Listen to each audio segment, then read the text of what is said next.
Time now for a check of our top stories when it comes to fighting the new Omicron variant of the coronavirus. Health experts around the world are doubling down on their advice to get vaccinated. So far, Omicron has been found in at least 19 other countries and territories, most recently Japan and Brazil. Dozens of countries are imposing some kind of restriction on travelers from southern Africa. And the U.S. is considering mandatory COVID tests for everyone entering the country the day before they arrive. Nick Watts reports. The question is when, not if, the Omicron variant reaches the United States. Could already be here.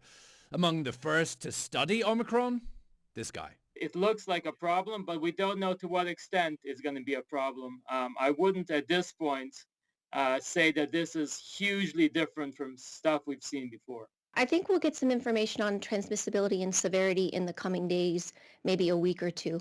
I do think it will take some time for us to get a better understanding of the impact on vaccines.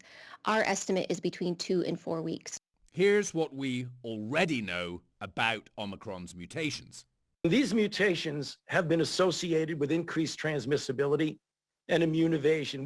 So, will vaccines work as well as they did against the Delta variant? There is no world, I think, where the effectiveness is the same level, Moderna's CEO told the Financial Times.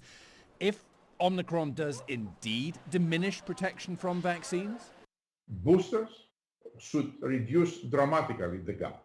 This variant was first detected in southern Africa, now dominant down there. What we are presenting to primary healthcare practitioners are extremely mild cases, so mild to moderate. Still, Dr. Fauci cautioning against such anecdotal accounts. Most of those are among younger individuals. We believe that it is too soon to tell of what the level of severity is. And remember, this will likely not be the last coronavirus variant. Omicron is like a wake-up call, as though we needed another wake-up call to vaccinate the world. One of the best ways to keep Americans safe is actually to vaccinate the world. Because the more the virus spreads, the more it mutates. And here in the U.S., authorities are upping their surveillance at 4 of the busiest international airports, JFK, Newark, Atlanta, and San Francisco. And also, they are now analyzing 1 in 7 of all positive tests looking for variants. And we will keep you up to date on the latest with the Omicron variant, of course. But meantime, a group of female artists are restoring a mural in Santurce, Puerto Rico to send a message against gender violence. Francis Felix reports. The Puerto Rican Coalition Against Domestic Violence and Sexual Assault partners with Colectivo Moriviví to fight towards gender violence through art. This mural has a lot of significance for the feminist movement in Puerto Rico. We originally painted it in 2015 for November 25th, and it's been 6 years since then, and it has deteriorated a lot.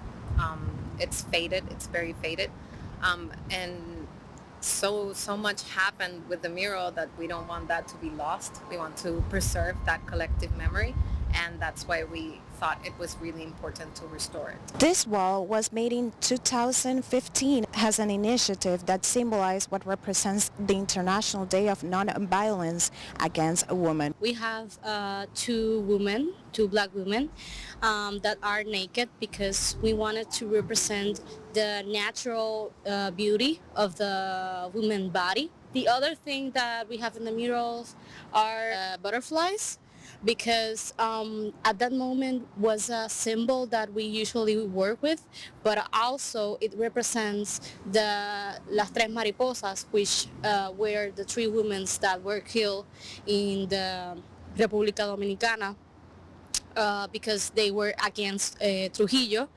And the International Day Against Women Violence is that day they were killed.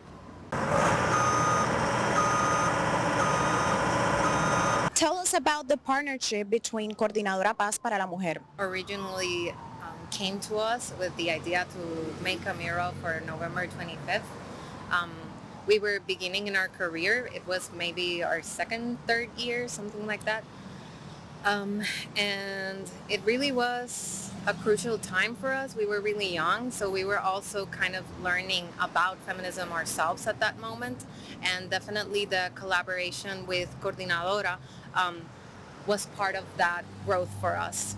We learned a lot about the state of things here in Puerto Rico and how to approach these themes with tactfulness and, emotional intelligence. For the Colectivo Moriviví and Coordinadora Paz para la Mujer, this is only the beginning of the conversation to eradicate gender violence in the island.